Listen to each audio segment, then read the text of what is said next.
ఇంకా నిలబడతారేంట్రా? కూర్చోండి. ఇప్పుడు మనందరం ఈక్వల్ పార్ట్నర్స్.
కూర్చో.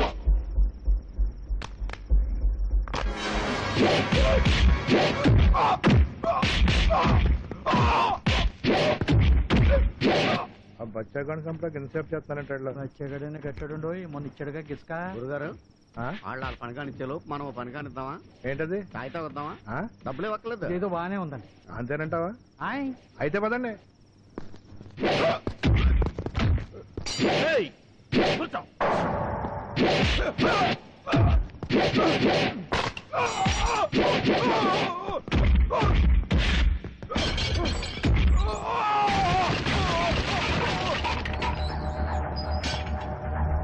నిన్ను కూర్చోమని చెప్పానా?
డెడ్ బాడీ కూడా ఇక్కడ ఉంచుకున్నారు. ఒట్టి చేతితో వెళ్ళిపోతున్నారేంటి? పైగా కుట్టుకురాలాగా పరుగులేంటి? బయట గొళ్ళం కూడా పెట్టారు. ఏంట్రా లోపల ఉన్నాడు. ఎవరు? మన మొగుడు. లే అయిపోయావు. వాళ్ళతో మన పేపర్ క్లాస్. ఈ లోపలికి ఎప్పుడు వెళ్ళాడు? ఏమో మన టీ తాగడానికి వెళ్ళినప్పుడు వెళ్ళాడేమో. మిమ్మల్ని లోపలికి రండి.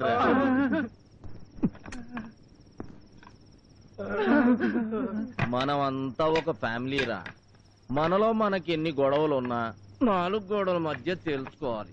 అలా కాకుండా రోడ్డును పడ్డామనుకో మన పరువే పోతుంది.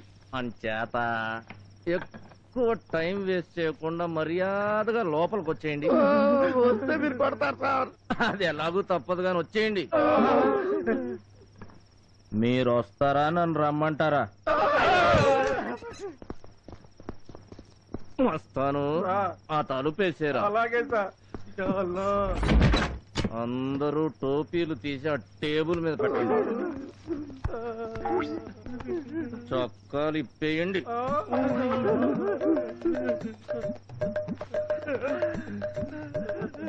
బెల్టులు కూడా తీయండి.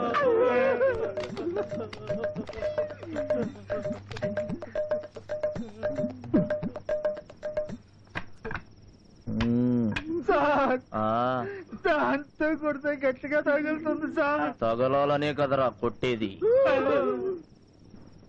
ఏరా ఎస్ఐ, రోజు నీ పెళ్ళాన్ని ఎవడ పక్కలో కన్నా పంపే డ్యూటీకి వస్తున్నావా? సార్ ఏ పౌరుషం పొడుచుకొచ్చిందా? ఈ పౌరుషం సిన్సియారిటీ డ్యూటీలో చూపించరా దొంగ నా కొడక. రై, నీలాంటి లుత్యాలు డిపార్ట్మెంట్ లో ఉండబట్టేనా పోలీసుల్ని పసుపు నీళ్లు జల్లి గౌరవించాల్సిన జనం పేడ నీళ్లు కొట్టి చీ కొడుతున్నారు. సిగ్గుపడాలిరా. రేయ్, నీ కళ్ళ ముందే బయటోడొచ్చి మన కస్టడీలో ఉన్న వాడి మీద చెయ్యేస్తే నీ శోభనం గదిలో నువ్వు పక్కన కూర్చొని ఇంకొకటి చేత కార్యం చేయించినట్టేరా. సార్ సార్ నన్ను వదిలేయండి. అసలే health problem, kidney trouble. Kidney ఉండేది అక్కడ కాదురా. వెధవ కిడ్నీ పోతే ఇంకొకటి స్పేర్ గా కొనుక్కోవచ్చు, కావాలంటే నేనిస్తా. కానీ మీలాంటి వాళ్ళ వల్ల చట్టానికే ప్రాబ్లం రా. వాడు చచ్చుంటే మీ ప్రాణాలు ఇచ్చుండేవాళ్ళ? చెప్పండి.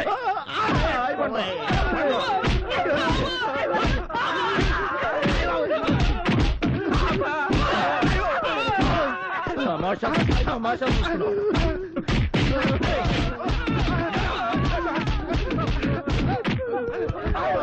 ఏయ్, ఇలాంటి పొరపాటు మళ్ళీ జరిగిందో ప్రాణాలు తీసేస్తా. రేపు ఉదయం నేను స్టేషన్కి వచ్చేసరికి ఆ గోడ తలుపులు టోటల్ ఫర్నిచర్ ముందు ఎలాగున్నాయో సేమ్ టు సేమ్ అలాగే ఉండాలి. అర్థమైంది? గుడ్. లేచి యూనిఫామ్ వేసుకోండి.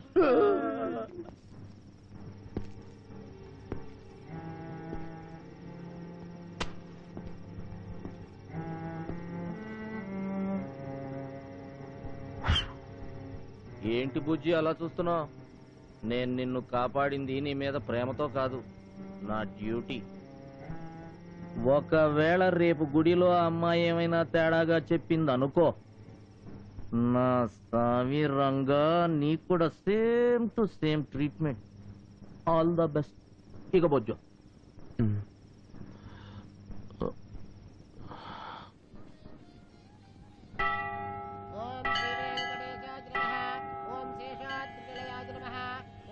गोचराय नमः। ओम विष्णवे नमः। ओम सतञ्जनगिरीशाय नमः। ओम वृषाद्रिपतये नमः। ओम मेरुपुत्रगिरीशाय नमः। ओम सरस्वामी तटेजुषे नमः। ओम कुमाराकल्पसेव्याय नमः।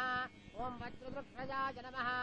श्रियकान्ताय कल्याणनिधये निधयेऽर्थिनाम् श्रीवेङ्कटनिवासाय श्रीनिवासाय मङ्गलम्।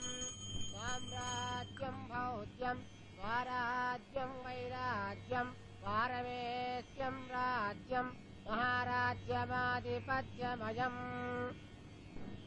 మధు, ఇలా రా.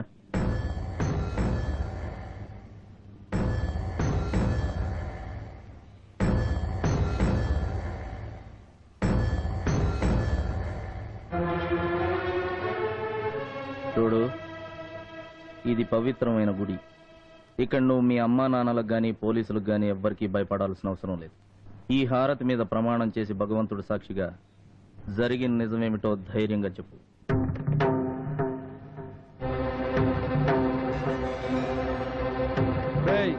రేపు నా కూతురు వాడితో సంబంధాన్ని నీళ్ళు వదిలేదాకా దీన్ని హాస్పిటల్కి తీసుకెళ్లడం కాదు కదా, పచ్చి మంచినీళ్ళు కూడా ఇవ్వడానికి వీల్లేదు. అర్థమైందా? ఎప్పుడైనా జరగనివ్వను. నాకు చెప్పమన్నట్టే చెప్తానమ్మా.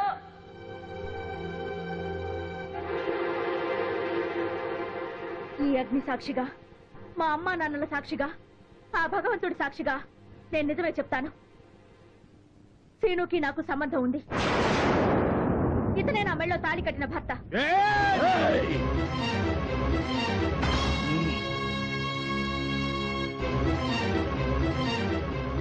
నువ్వు చెప్పు. మేమిద్దరం మనస్ఫూర్తిగా ప్రేమించుకున్నది నిజం. మా వాడిని చంపేస్తామంటే పారిపోయి అగ్ని సాక్షిగా పెళ్లి చేసుకున్నది నిజం. మమ్మల్ని పశువుల్లాగా విడదీసి నాకు వేరే పెళ్లి చేయడానికి ప్రయత్నం చేసింది నిజం. సీను పేరుని నా చేతి మీద పచ్చబట్టు పొడిపించుకుంటే దాన్ని మా బాబాయిలు కసాయి వాళ్ళలాగా కత్తితో కోసి చేర్పింది నిజం. చూడండి, సీను నా మెళ్ళో కట్టిన తాడిని బలవంతంగా వీడు తెప్పితే పట్ట మచ్చ చూడండి.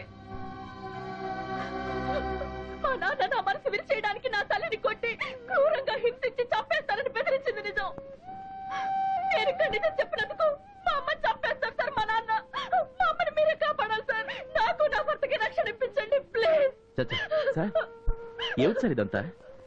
నాకే అర్థం కావట్లేదు. ఈ అమ్మాయికి ఏమైనా పిచ్చా? నోటికొచ్చినట్టు వెర్రివాగుడు అవుతుంది. అసలు ఈ అమ్మాయి ఎవరో, ఆ ప్రేమ కథ ఏమిటో, ఆ సీను ఎవరో నాకేం తెలియదు సార్. నా పేరు శ్రీనివాస్ ప్రసాద్ అండి. ఏంట్రా నువ్వు మాట్లాడేది? నిజం సార్. ఈ అమ్మాయితో నాకు పరిచయం లేదు. అసలు ఈ అమ్మాయిని ఇంత క్రితం ఎప్పుడు నేను చూడలేదు సార్.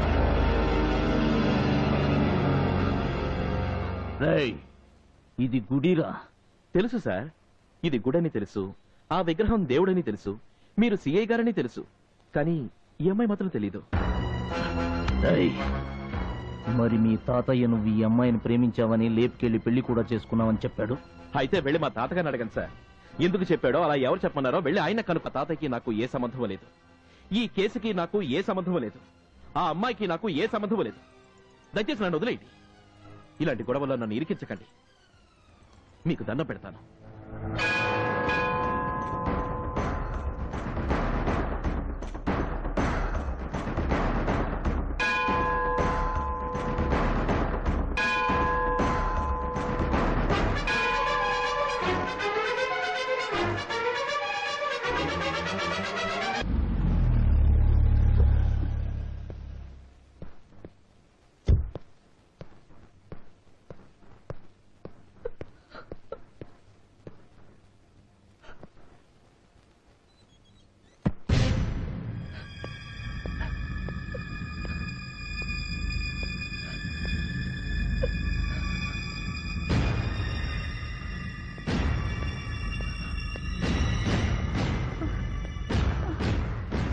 నువ్వు దేవతవు పార్వతి.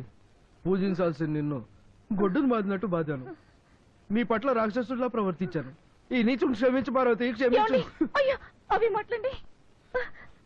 అవును పార్వతి, కూతురు కాలేజ్ అని వంక పెట్టుకుని వాడు ఎవరితోనో తిరుగుతుంటే ప్రేమంటూ చివరికి లేచిపోయి అదొకొస్తే అది నువ్వు తప్పించిన క్రమశిక్షణ అనుకుని నిన్ను కొట్టాను.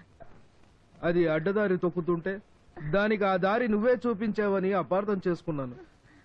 కానీ ఈ రోజుతో ఆ భ్రమ తొలగిపోయింది పార్వతి. ఏ క్షణమైతే అది నిన్ను నన్ను కాదని వాడే నా మగుడని నలుగురు ముందు అరిచిందో, నా తండ్రి వెధవా అని 10 మంది ముందు డిక్లేర్ చేసిందో, ఆ క్షణమే అర్థమైంది పార్వతి. దాని పొగరుకు కారణం నీ పెంపకం కాదు, దాని ఒంట్లో ఉన్న నా రక్తం అని. ఒసేయ్, ఇంతకాలం గాలిపటం లాంటి నిన్ను చూసి గుడిగోపురం అనుకుని నమ్మానే. నువ్వు చెడదిరిగినా నేను చెడగొట్టింది నా పెళ్ళామని నా దేవతను కొట్టానే. అగడ్రా. ఒసేయ్ గాలిదానా, ఎన్ని దెబ్బలు కొట్టినా అది నన్ను నమ్ముకున్నది కనుక నాతో కాపురం చేస్తుంది. అదే ఇంకో ఆడదైతే నేను పెట్టిన టార్చర్ కి ఏ పూలోడుతోనో పాలోడుతోనో లేచిపోయిండేదే. నిన్ను చంపినా ఇంకో బిడ్డని కనే ఓపిక నాకుంది, కానీ నా భార్య లాంటి ఇల్లాలు ఇంకో జన్మెత్తినా నాకు దొరకదే. నీ మూలంగా నా ఇంటి దీపాన్ని నా చేతులతోనే ఆర్పేసుకోపోయానే. నీకు తెలీదు పార్వతి, ఇది మన ఇద్దరిని విడదీయడానికే పుట్టింది. దీన్ని క్షమించకూడదు. ఒసేయ్, ఇన్నాళ్ళు మీ అమ్మ చాటును బతికిపోయావు. ఈ రోజు నుంచి నా చేతుల్లో పడ్డావు. నేను ఎవరిని చేసుకోమంటే వాడిని, ఎవడని అడగకుండా తలెత్తి చూడకుండా చేసుకోవాలి. అలా కాకుండా మళ్ళీ లవ్వు పువ్వు అన్నావో నరికి పోగులు పెడతా, జాగ్రత్త. లే పార్వతి, హాస్పిటల్కి వెళ్దాం.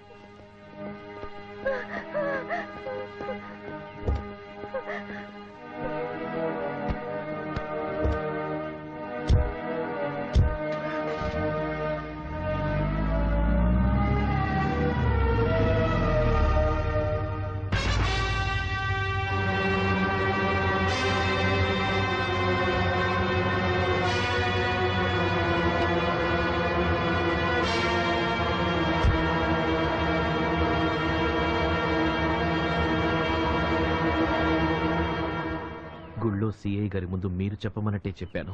నా కూతురు నా పరువుకిచ్చే గౌరవం కన్నా నువ్వు నీ తాత ప్రాణాలకిచ్చే విలువ ఎక్కువని నాకు తెలుసు. నా పరువు కాపాడిన నీకు నేనెందుకు అన్యాయం చేస్తాను? అందుకే మీ తాత మీద ఈగ కూడా వాళ్ళనివ్వలేదు. క్షేమంగా మీ ఇంట్లోనే ఉన్నాడు. ఇదిగో తాళం.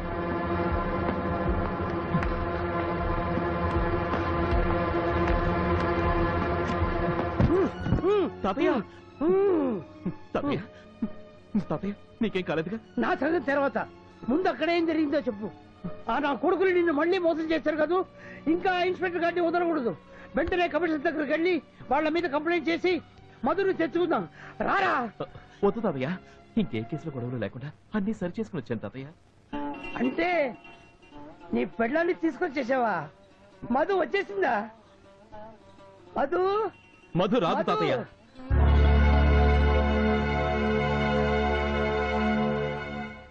మధు రాదా? ఏ ఎందుకు రాదు? నీకు దానికి ఏ సంబంధం లేదనేసిందా? మాట్లాడవేరా? తను చెప్పలేదు, నేనే చెప్పాను. ఆ అమ్మాయికి నాకు ఏ సంబంధమూ లేదు. దయచేసి నన్ను వదిలేయండి. ఇలాంటి గొడవలో నన్ను ఇరికించకండి. మీ అందరికీ చేతులెత్తి దండం పెడతాను. శబాష్. ఇక్కడ నాకు కట్టిన బంధాలు విప్పడం కోసం నీ పిల్లలతో బంధాలు తెంచుకొచ్చేసావన్నమాట. పాడెక్కడానికి సిద్ధంగా ఉన్న ఈ ముసలాడు కోసం జీవితాంతం తోడుంటానన్న ఆడదాన్ని వదిలించుకొచ్చేసావన్నమాట. బాగుందిరా, చాలా బాగుంది. ఒరే సన్నాసి, నేను చస్తేనే అది నీదేనంటే నేను అప్పుడే చచ్చేవాటి కదరా. కానీ ఇప్పుడు నా మనోడు పెళ్ళాన్ని కూడా తెచ్చుకోలేని, సేవ చేసిన భగతరం లేని వెదవాని కుమిలి కుమిలి సిగ్గుతో సావాలరా. అందరి ముందు నోరిపితే తన తల్లిని చంపుతానని బెదిరించిన ధైర్యంగా అమ్మాయి నిజం చెప్తే నువ్వు మాత్రం సిగ్గు లేకుండా అడ్డగాడిదలా అడ్డంగా తల ఆడించి నిజాన్ని అబద్ధం చేసే సాగరా చెమట. నువ్వే ప్రేమికుడివిరా. అవును, నేను ప్రేమికుడిని కాను. నాకే ప్రేమలు పెళ్లిళ్ళు బొత్తు. అవును తాతయ్య, నేను లేకపోతే మధుకి దూరం అయ్యేది నా ప్రేమ ఒక్కటే. తనకు ఆ ప్రేమను పంచివ్వడానికి అమ్మ, నాన్న, పిన్నిలు, బాబాయిలు, తమ్ముళ్ళు, చెల్లెళ్ళు అందరూ ఉన్నారు. కానీ నాకు నువ్వు దూరం అయిపోతే ఎవరున్నారు తాతయ్య? ఆ అమ్మాయి కాకపోతే నువ్వు చూపించే వేరే ఏ అమ్మాయితోనైనా నా ప్రేమను పంచుకోగలదు. కానీ నువ్వు పంచిన ప్రేమ కోసం ఎవరి పంచిన చేర తాతయ్య? ప్రేమించిన మనిషి కోసం తాజ్మహల్ కట్టిన వాళ్ళ గురించి చదివానురా. ప్రేమ కోసం తల్లిదండ్రుల్ని ఎదిరించి చివరికి చచ్చిపోయిన వాళ్ళ కథలు కూడా నీ చేత చదివించాను. కానీ రే, ఓ ముసలాడి కోసం ప్రాణం కన్నా మిన్నగా ప్రేమించిన అమ్మాయి ప్రేమని మొలతాడు తెంచినట్టు తెంచి పారేసిన నువ్వు మామూలు మనిషి కాదురా. ఇన్నాళ్ళు నీ తల్లిదండ్రులతో పాటే మన ఐశ్వర్యాలు పోయాయే అని బాధపడ్డారురా. లేదు, నా భోగాలేం పోలేదు. నా ఆస్తి, అంతస్తు, ఐశ్వర్యం, నా ప్రాణం అన్ని నువ్వేరా, నువ్వే.